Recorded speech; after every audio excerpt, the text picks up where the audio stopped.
بسم الله الرحمن الرحيم. الحمد لله رب العالمين، وسبحان الله العلي العظيم على منه ونعمه وكرمه ولطفه ورحمته.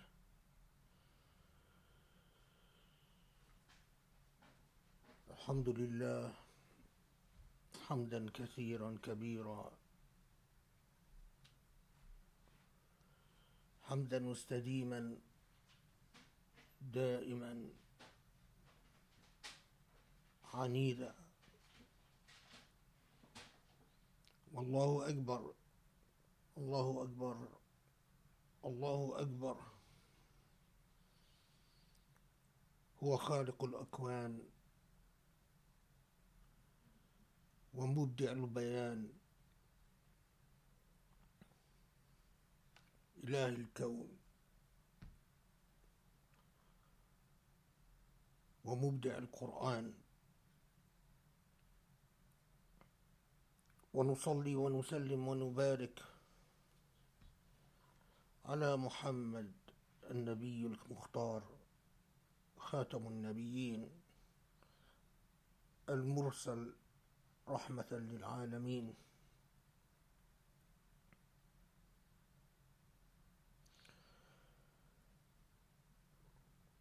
We praise God, acknowledging our gratitude to God, the maker of the heavens and the earth and life itself, whether seen or unseen, whether acknowledged or unacknowledged, and recognize the over existence. There is a Lord who controls, the one sovereign, the one maker. And we pray for peace and blessings upon the Prophet Muhammad and upon all the prophets of God who came to convey a message of liberation for humanity, a message of honor and dignity, a message that we human beings and existence itself is not the result of some accident, coincidence, or happenstance, but that it is designed by purpose and for a purpose, that it belongs to the one and only, the maker of the heavens and the earth, and that as sovereign over existence, it is only God that will decide, and that does decide what transpires and takes place and will take place, and ultimately the fate of this universe.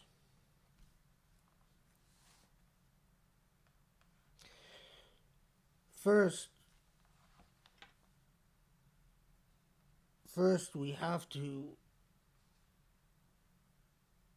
deal again, although I will not hopefully spend a lot of time on this,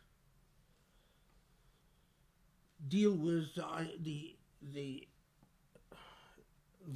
practice of virtual jumu'as. I think yesterday or before yesterday, the Rabitat al-Alam al-Islami, the Muslim Scholars Union, I believe, although I'm not 100% sure, I believe that this is not the one, it's not Ittihad al-Alam Ulama al-Muslimin. No, it's one of the Association of Muslim Scholars. I don't believe it's the one that is headquarters in Saudi. I think it's the other one that used to be headed by Qaradawi.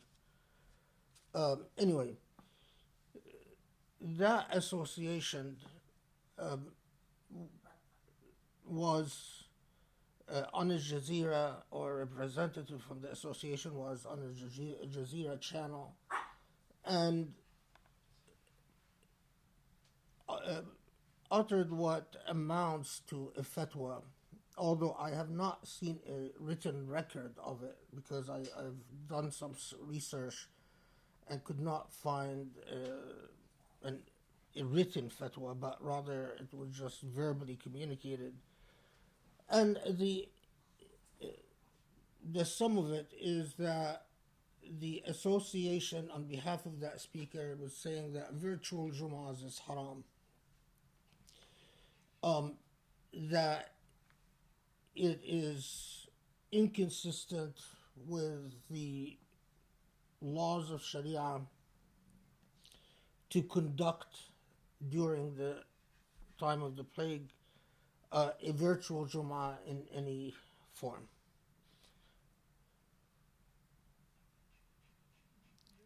There's several things to take into account about this.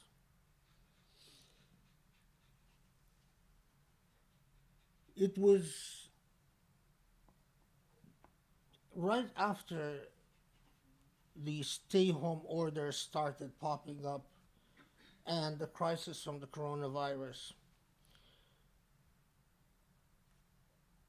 Several virtual Jumu'ahs popped up in different places by different people. And the basic idea was, well, if the mosques are closed, because mosques all over the world, including the Muslim world, have been shut down and Jumu'ahs have been cancelled. Several people, on their own initiative, decided to have what amounts to a virtual Jumu'ah, although it's not quite clear from the ones that I've seen. They don't seem to have thought through what they mean by a virtual Jumu'ah. In many cases, it's just someone getting on the podium and saying, here's the khutbah, I'm going to pray Jumu'ah, now follow me along electronically. And as I said, we cannot ignore the rules for Jama'ah. We cannot simply have an imam that prays who doesn't know whether a quorum exists for a Jama'ah or not. That is not the idea of a Jumu'ah. Simply an imam giving a khutbah and then offering prayers, and is not sure whether a quorum exists or a quorum doesn't exist. In other words, the minimum number of people that is acceptable for a valid Jama'ah. Now, I understand the point of view of the Association of Muslim Scholars. Their point of view is that Jumu'ah was mandated in part so that Muslims will commune together. They will come together, meet face to face, shake hands, hug, converse, after offering dhikr, and before dispersing back to their homes, that there is a community of believers that physically come together and physically and collectively do dhikr, worship Allah. And that the idea of a collective worshiping of Allah through these physical bodies that come together, ideally as an ummah, with this feeling that we represent a single people and a single nation, that if you do virtual Jumu'as, and if virtual Jumu'as spread and they become the norm, then you've defeated that very important objective of the physical interaction of the ummah and the coming together of the Jama'ah. And from their perspective, even if there is a plague and we have to close down mosques and suspend Jumu'as and Jama'ahs for a period of time, there is simply no reason that we create an innovation in ibadat, in innovation, a bid'ah, in worship and in ibadah. When you create a bid'ah, an innovation in the realm of ibadah, in the realm of worship, that's far more serious, and you have to have rather compelling reasons for it. And you have to think cautiously, act through and in fact invoke the principle of ihtiyat, the principle of precaution, or being cautious before you innovate anything in ibadat, because ibadat are the rituals, the acts of worship, are decreed by God directly. And we don't always know the reason for what the ibadah we do other than God wanted it so. And so that's the logic that they relied on, that even if there is an emergency, so what? When the emergency is done, and there have been emergencies in different forms in the past, especially in the Middle East, wars, various plagues over the ages that have caused very similar things where, for whatever reason, people could not pray Jumu'ah or Jama'ah, and it was suspended until the circumstances changed and people returned again to the mosque, and there basically no harm done. And in fact, the association said, if you must, then have a lecture, but pray Dhuhr. Don't pray Jumu'ah, just pray Dhuhr, and have a normal lecture, so that we don't change the rules for Jumu'ah. Now, there are two considerations, and again, it is because we have to take our Sharia seriously. And if one is irrationally restrictive and conservative, that does a lot of harm. But if one is willy-nilly and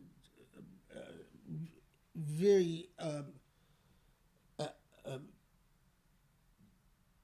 haphazardly doing whatever one pleases when it comes to issues of ibadat, then obviously that will also unravel the thread of Sharia and make it meaningless.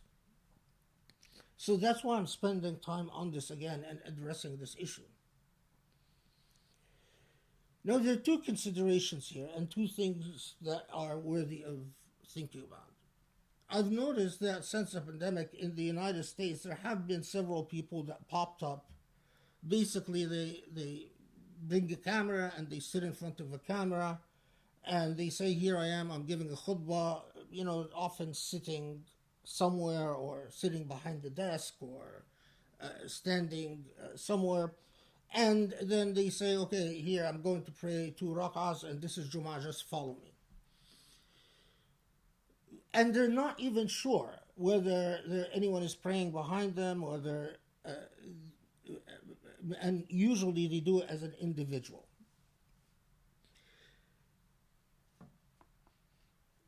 that is seriously problematic. And in fact, in my view, that type of Jumu'ah is null and void.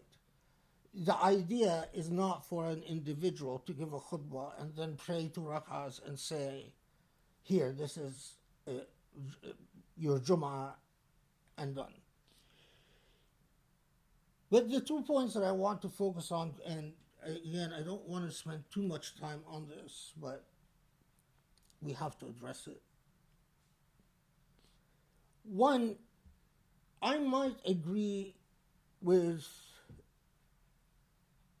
the association as far as Jumu'ah in Muslim countries are concerned. There are some points one can agree with, other points you can disagree with, but ultimately,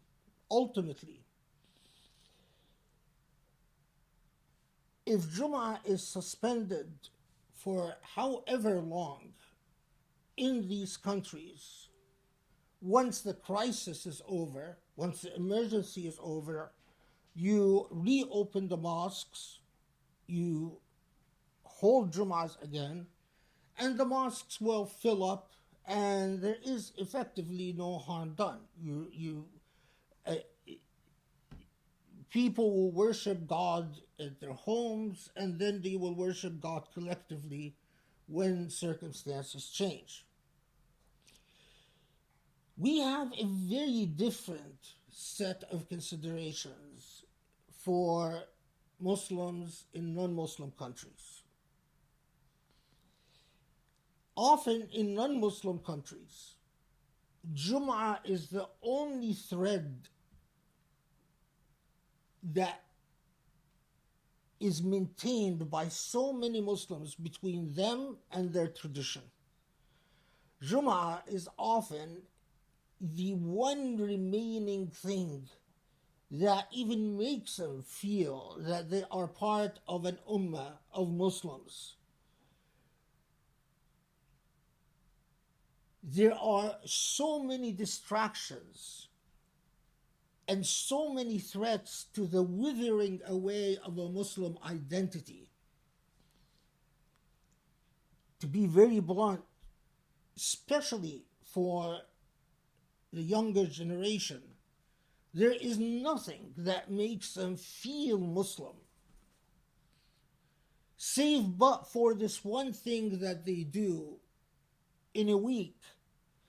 And unlike churches, which often have a series of activities associated with their worship, and unlike synagogues that have a whole host of practices that reaffirm and confirm your Jewishness and your sense of pride in being Jewish or being Christian.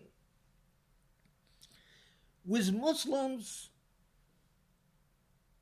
Jumu'ah for all practical purposes is it, and it is very minimal.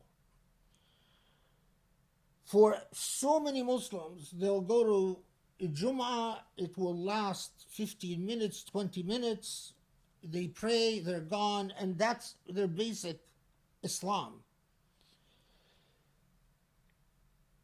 And for so many Muslims, even if they do their 5 prayers at home, assuming that they do their salah and they're regular with it, life in itself doesn't affirm a social bond as a Muslim, except for this one event, the Jumu'ah event. So there is a different sense of compelling need among Muslims in the West, or Muslims in non-Muslim countries. Jumu'ah is a lifeline for so many Muslims, and especially our children and the youth. The one thing that reminds them that they are Muslim and they belong to an ummah and that they have an identity other than the identity of whatever social context they exist in. And in fact, if that connection between them and their identity through the mechanism of Jumu'ah is severed for a period of time for whatever reason, current circumstances obviously because of the virus, and it is severed for a month, 2 months, you cannot casually say, well, what's the problem? We just restore Jumu'ah afterwards, because their connection between so many Muslims and their sense of bonding with a nation called Muslims, the ummah, is so tenuous that it might not return. So many folks, once you reopen the mosques, they might not even come back to Islam. So, and the second thing, the second factor is that, well, if Jumu'ah plays this very critical role among Muslims in non-Muslim countries, how can we respect the rules of the tradition that wants physical presence and the exigent circumstance that arise among Muslims, especially Muslims in secular countries, and especially in secular liberal countries where the temptations and the risks are so high? How do we respect the rules of the tradition, the sunnah of the Prophet ﷺ, and at the same time look after the interests that Muslims, the interests that need to be served among Muslims in the West? And here, the critical factor for Jumu'ah is that there is a sense of collectivity and a sense of ummah that comes together to worship Allah. If you have a meeting of the minds, if you have people with the intent to do Jumu'ah, and they decide to meet collectively, instead of physically because of the circumstances of the plague, but virtually, the purposes of Jumu'ah are met and the rules of Jumu'ah are met, because it is the intentionality. It is one that you have a pure intent. Had it not been for these circumstances, and Allah knows my intentions, I would have met physically. So, clear and pure intents. Second, you have an intent and the act not of an imam just doing whatever the imam does by himself, but rather an imam agreeing or coming or consenting with a congregation that agrees to come together under these exceptional circumstances to worship Allah in a state of zikr and to conduct the Jumu'ah prayer while presence, the rules for presence are achieved electronically, because these people make the effort to come together. And if Allah allowed us to live in an age in which technology is present, put this differently, I've asked myself, if the early companions lived in our day and age, and if they confronted similar set of circumstances, what would they have done? Especially if they found themselves in a place where the people, Muslims, have such a tenuous connection to their Islamic identity and Islamic community, would they simply sit on the side and allow the threats that already exist to this community and to this identity? Or would they use the modern technology and attempt to creatively and daringly fulfill the official roles for Jumu'ah, but at the same time come to a compromise that achieves the purposes of Sharia? This is an important point because, for Muslims in the West, I don't think that the Association of Muslim Scholars and what they said about Jumu'ah is correct as far as Muslims in the West are concerned, because we have very different concerns and very different worries, and don't use the coronavirus as an excuse to let an essential worship and an essential state of supplication and blessings that come through Jumu'ah just simply wither away. And two, if you are going to have a virtual Jumu'ah, then please follow the rules of fulfilling the minimum required.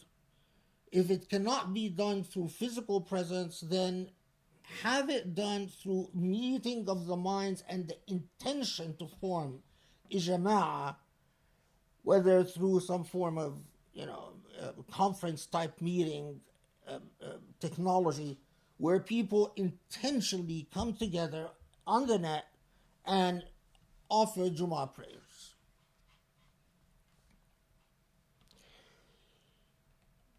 Now, this is connected to another important factor. We are going through a real test and ba'sa and dara, hardship. Some of our brothers and sisters have lost jobs, have lost income. The truth of the matter is we will have, many of us will have family members who will get sick. We will have family members that will die. We ourselves, whoever the we is, might also get sick and die. That's the nature of ba'sa and dara under these circumstances. That is, of course, a source of stress, and part of being a Muslim community is that we feel each other's pain, not deny it, not pretend that it doesn't exist, but feel it and respond to it.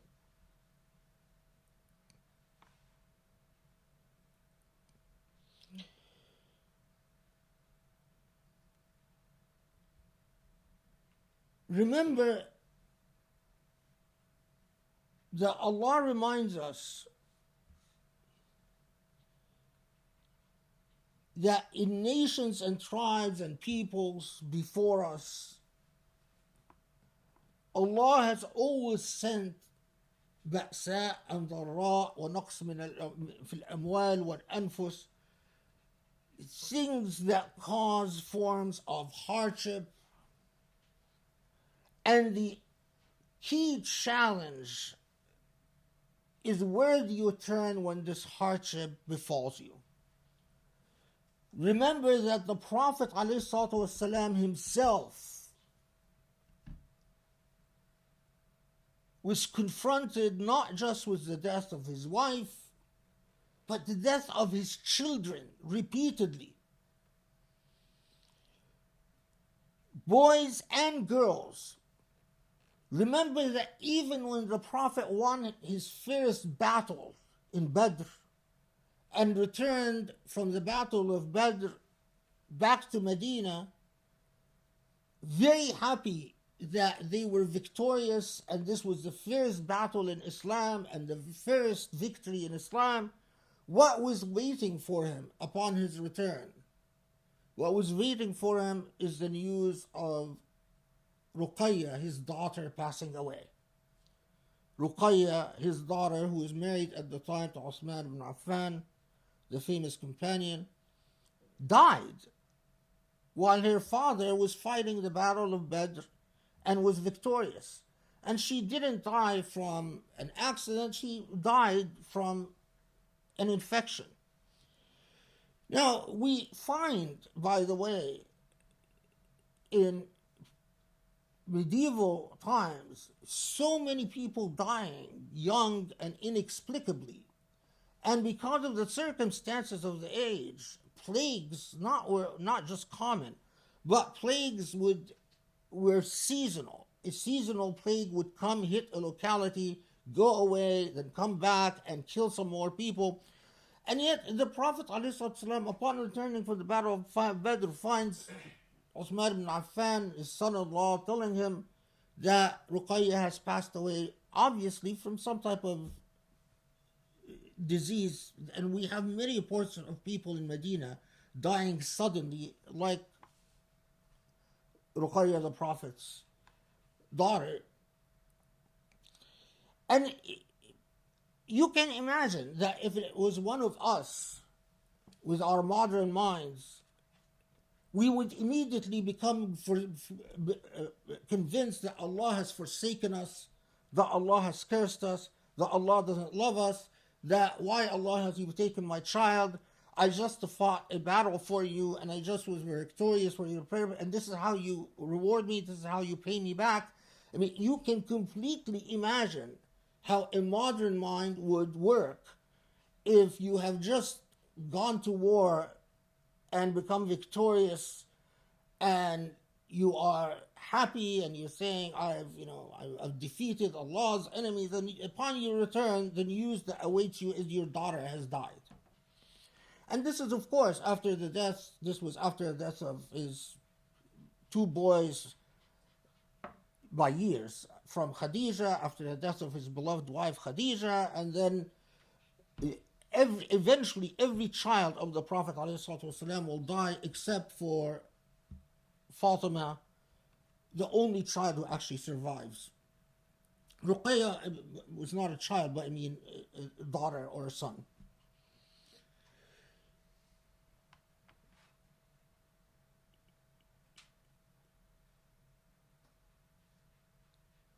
These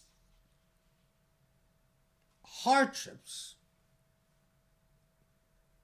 test our mettle, like every hardship. When Allah tells us, if Allah takes your hearing or your sight, who could have given to you? Who could maintain them except for Allah? Like every other challenge and every other loss, it puts you at a critical point as to where you are going to turn from that point on. As the Quran so eloquently put it, لَعَلَّكُمْ تَتَضَرَّعُونَ, so that perhaps when confronted by this hardship, you will turn to God, recognizing your dependence on God and strengthening that relationship with God. So, under the circumstances where so many of us will confront challenges of all kinds, and plus the fear of infection from virus, etc., etc., what do you do? One, assume in fact that this affliction comes to talk to you directly. Don't use logic to marginalize the events and generalize the events and escape personal reflection and individual accountability. It's easy to say, well, this afflicts everyone. This is all society. What I'll do is I'll follow the rules of science and I'll just go on with my life. It's nothing personal. No, personalize it. Because part of Allah's miracle is that events unfold at a universal level, but for a believer, every event is highly personal, regardless of how universal the event is.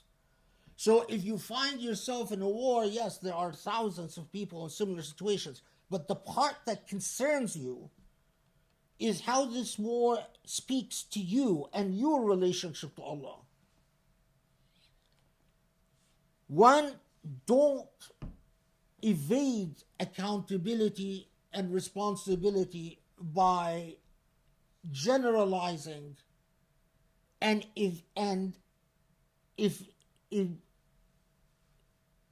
evading self-reflection. Remember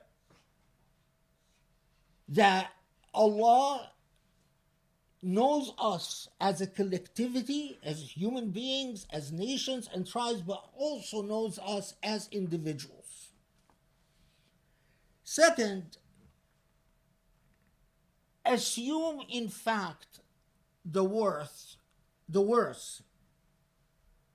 Of course, pray for the best, supplicate for the best, but assume the worst.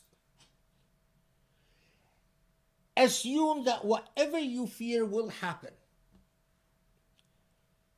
And commit yourself not to be a hypocrite. If you don't worship right now and you're waiting for the worst to happen, so you don't worship right now, but when you lose your job, you start worshiping, then you're a hypocrite. If you don't worship right now, but you wait till your child gets sick to worship, you're a hypocrite. If you don't worship right now, but you wait till your parent gets sick, as in the hospital, as in critical care, then you're a hypocrite. Assume the worst, but commit to not being a hypocrite. If you yourself, you get sick and you are in the hospital and they're looking for a ventilator and you find yourself that it hasn't worked and you're going to die and you start begging Allah to forgive you, but at the time, right now, you actually don't feel that strongly about your relationship with Allah, then you're a hypocrite. Assume the worst. Assume, in fact, you will get sick and that you will be in critical care and that you will die. And commit to not being a hypocrite. So what do? Remember that Allah speaks to all of us through universal events, but Allah individualizes these events. 2, assume the worst and commit to not being a hypocrite. 3, of course, remember that Allah has put laws of causation, and that part of being a good Muslim is to follow the laws of causation. You have not been privy to a covenant from Allah of safe conduct. You have not obligated God by some type of promise where for you to assume that the laws of nature are going to be suspended in my case because somehow I'm special. The laws of causation are the laws of contagion and illness and medicine. Part of humility and part of taqwa is to say the laws that apply to everyone apply to me. If you lack humility, and you take Allah for granted, you will say, well, it applies to everyone but not me. اتخذتم الله على الله عهدا. Did you somehow, were you somehow privy to a covenant with God so that your majesty will be the exception to the laws of causation? A Muslim doesn't think that way. A Muslim is a rational being that follows the laws of causation and recognizes their mastery and does not assume that the laws of causation will somehow be suspended or put on hold for their own person.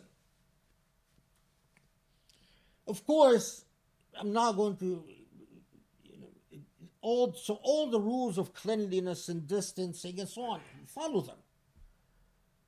It is part of your Islamic obligation to follow them.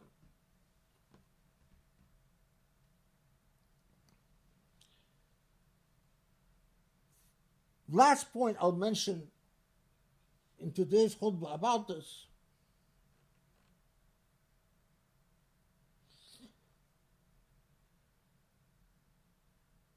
Do not tell yourself,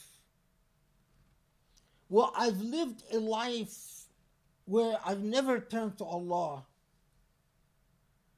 and I have failed myself so many times, I've committed so many sins, I've been a hypocrite in the past with Allah so many times, that now that there is this serious threat, I am ashamed, I'm embarrassed to turn to Allah because I've been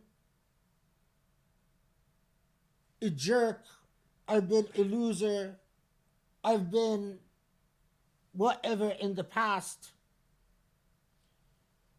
Remember that Allah says very clearly that only those who despair in Allah's mercy and forgiveness are the real hypocrites. This plague is an opportunity for you to come to Allah, and you could ask Allah to keep you safe or not. That's your business. What you ask Allah for is something between you and Allah. But definitely, nothing is worse than sin. Nothing is worse than insisting on not going back and not retreating away from that sin. Nothing is worse than insisting on distancing yourself from your Maker because you've done so in the past. So whether this plague is a punishment for someone or not, it's very easy. If you are an unjust sinner, if you are an oppressor, a zalim, if you are a tyrant, if you are a person who has committed a lot of sins, it is a punishment for you and a warning. Perhaps you will get the point in return. If you have oppressed others, Allah is now oppressing you and warning you. If you, on the other hand, have lived a just life and have not oppressed others and been unfair and unjust to others, then it is not a punishment for you, but an opportunity to bring you even closer to Allah. And you welcome every such opportunity. Remember that أَلَا بِذِكْرِ اللَّهِ تَطْمَئِنُّ الْقُلُوبُ. Remember that the more you do tadarra, the more you supplicate, and the more you beg Allah for closeness, the more your heart will know tranquility and peace when Allah's name is mentioned. For so many people, when Allah's name is mentioned, we get uncomfortable, get nervous, sort of feel like, uh-oh, things got serious. The reason is because you have a lot of unresolved business with Allah. There is a lot of things that embarrass you and that make you uncomfortable, that you and Allah know about, and you haven't resolved them. And so you escape from Allah and you escape from yourself, and ultimately it's silly because you are going to die and you're going to confront Allah, and all escape efforts will be in vain. But that's the way we are. We're silly beings. Human beings are silly. This isn't the opportunity for the unjust to remember their injustice and to reform, and an opportunity for the sinner to come back, an opportunity for the most pious human being in the world to even draw closer to Allah. Think to yourself, what if my child, my loved one, me, myself becomes ill? How will my discourse with God be affected? And commit to not becoming a hypocrite and not being a hypocrite. Start now. Start your process of being at peace and resolving the conflicts within with your Lord and Maker now. Don't wait till you have to get the message in more severe and more drastic ways.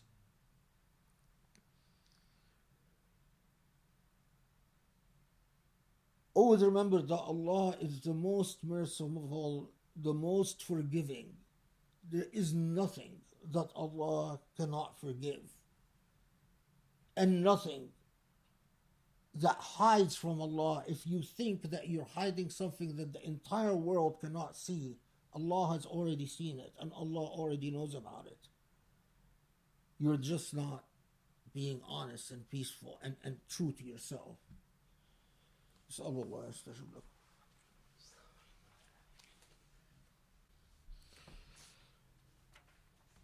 بسم الله الرحمن الرحيم. والحمد لله رب العالمين. وسبحان الله والله أكبر. ونصلي ونسلم على النبي الأمين المرسل رحمة للعالمين محمد وعلى آله وأصحابه ومن تبعه بإحسان إلى يوم الدين.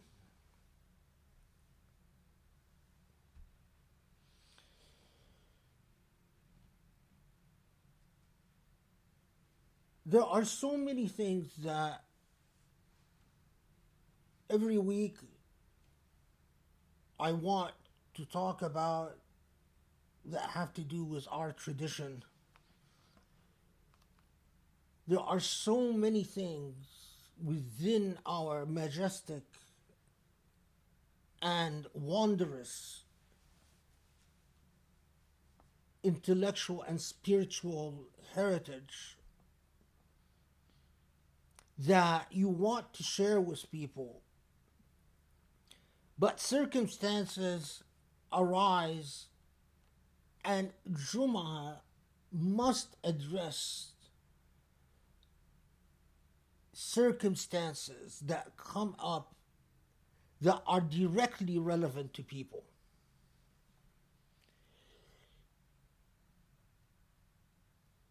I want to underscore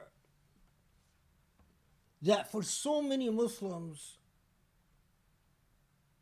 they'll say, yes, you're right. Jumu'ah might be the only thread that still connects us collectively to a Muslim nation. But we go to so many mosques and the khutbahs are terrible. The khutbahs have nothing to do with anything. Khutbahs, basically people showing off their Arabic, citing, quoting verses and hadith, often that with minimal effort to exert their intellect so to make them relevant, in many Muslim countries, khutbahs are carefully monitored and controlled by governments. So you actually get nothing outside from the khutbahs that are presented by intention.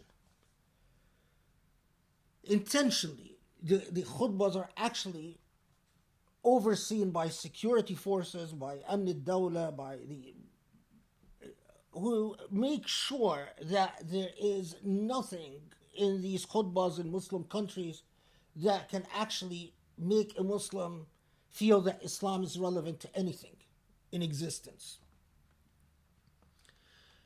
And of course, part of the irony is that we live in an age in which there is the blessing and the curse of social media, because it is possible that through the medium of social media, that the static and brain dead and completely anachronistic khutbahs, anachronistic meaning khutbahs that have no relevance to the day and age in which they live, but seem to have come from some medieval platform that is transposed from the past and simply spewed out in the modern.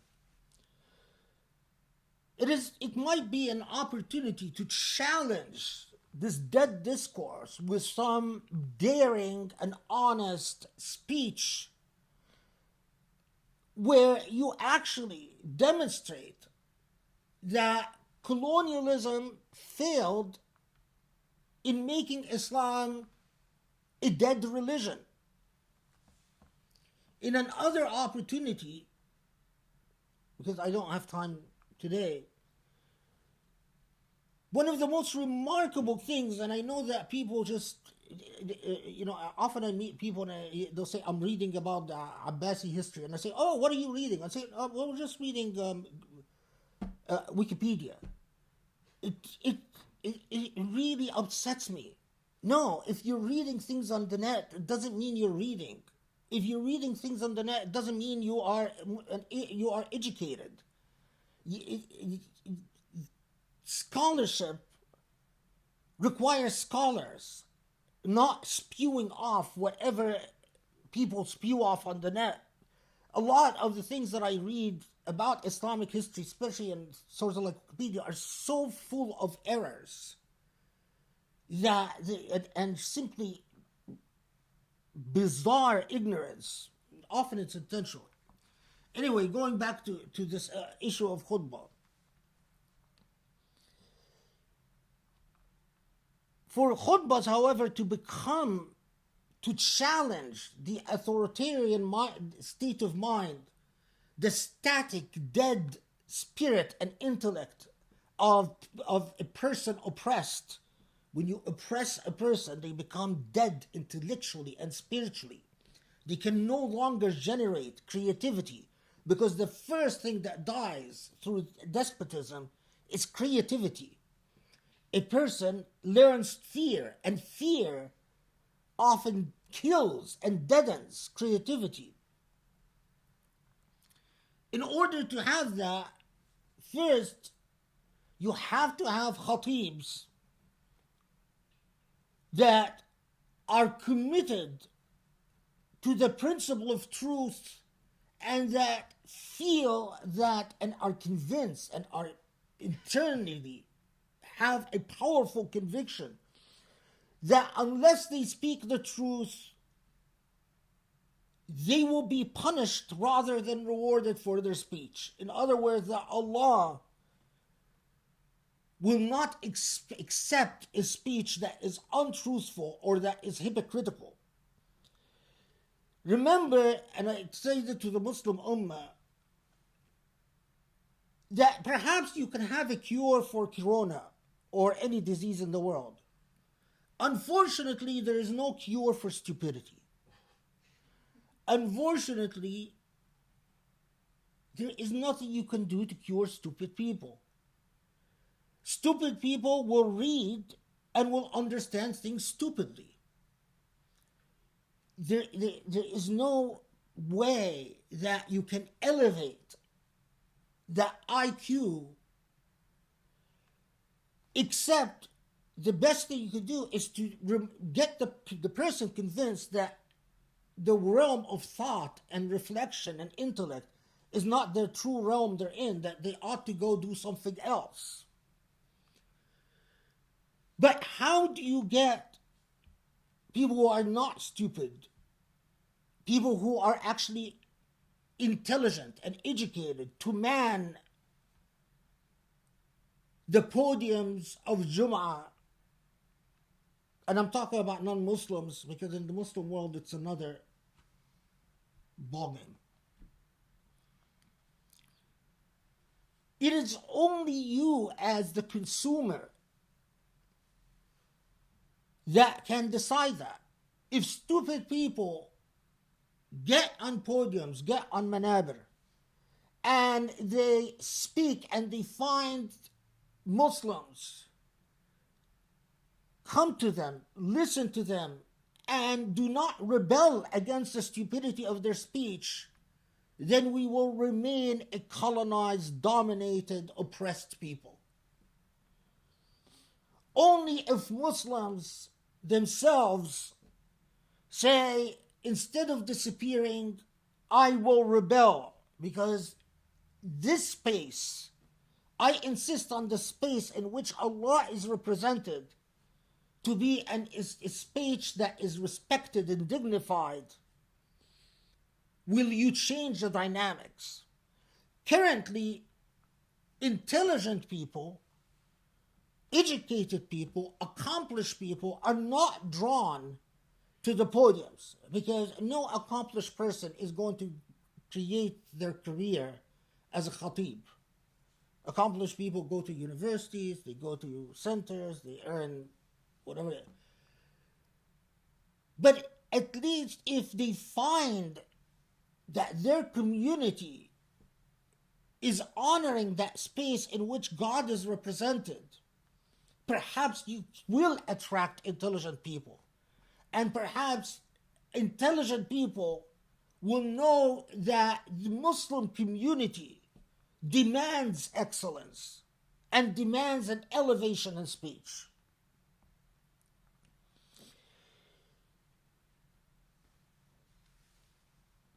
Let me just very quickly, we've reached a point where you have one of the largest institutions of fatwa in the Muslim world, Dar al-Fatwa al-Masriya, issue a fatwa against a Turkish drama show. They issued a fatwa against a Turkish drama show called, I think, Ortugal or something like that, saying that it is haram to watch the show. Why? Because the Egyptian government, of course they say, because I mean, it's hard to find something intelligent in what they said. But the reason is that Turkish show got Arabs who watched it to admire the Ottoman history, the Ottoman heritage. And the Egyptian government hates the Turks and hates the Ottomans. And so Dar al-Fatwa al-Masriya, this is the official ifta of Egypt, takes an official position telling people it's haram to watch a Turkish show. When you have someone like Wazir al-Awqaf, the head of Awqaf in Egypt, say that it is the Muslim Brotherhood who is spreading corona, and it is the Muslim Brotherhood behind the corona plague in order to spread the evil of the Muslim Brotherhood. When you have the religious establishment in countries like Egypt and Saudi and Emirat, and even the religious establishment in Qatar and the religious establishment, have reached points of absurdity And you look at the levels of absurdity reached, and you always find the same ugly, evil factor at play in all of them: despotism. For Muslims in the West, it is a powerful message that those among you who travel to Saudi or travel to Egypt, to Azhar, or travel to Tunis, or travel to Mauritania, learn a little bit of Arabic and so on, and come back from there and spew off Arabic verses and Arabic terms, and spew off hadith here and hadith there, and the Quranic verse here and the Quranic verse here, and use that as a position of authority and authoritativeness, but ultimately do not elevate your intelligence in their discourse. They are importing the ugly demonic stain of despotism from Muslim countries to Muslims in the West. And if you are a sincere Muslim, you would use that as a warning sign. They've gone to corrupt, infected places and imported the Islam that they have there, an Islam deeply infected with hypocrisy and despotism, importing it to us in the West. And in that, your intelligence is stunned, and the passion that animates your religion is stunned. It is time that we realize that these practices of jumu'as full of stereotypical statements, full of buzzwords, full of concepts that defy reason and logic and beauty, it is time that we rebel against them so that we do our part to make our religion more meaningful in our lives and the lives of our children. For me, when something like Corona occurs, and I think, Allah, if I get sick and die tomorrow, have I done enough for my child to raise her head or his head as a Muslim? Have I explained enough? Have I done enough? Because the thing I care about the most on my deathbed, well, of course, that first, that I don't end up in hell. But second, is that my child doesn't end up in hell. The thing I care about, and I've reflected upon this a lot, if it's the one thing, it's not the money, it's not the job, it's not the career, it's not the degrees, is that I want my child to grow up not just a Muslim, but a proud Muslim.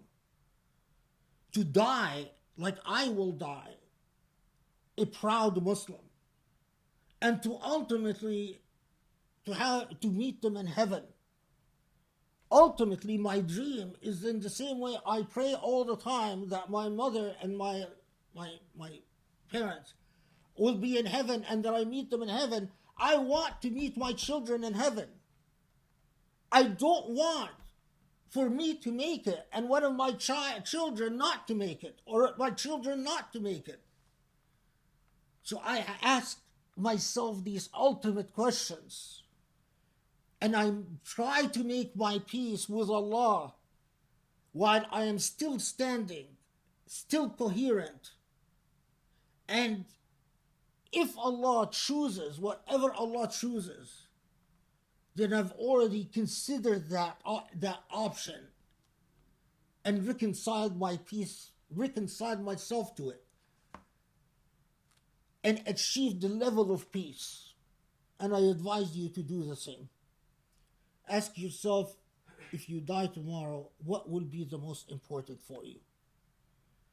If it is not that your child live and die as a Muslim and other than you, then something is wrong about your relationship with Islam.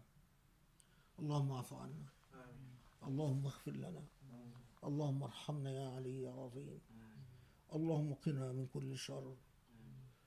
Allah, forgive our sins, strengthen our faith, protect us from every evil, and protect us from illness and disease.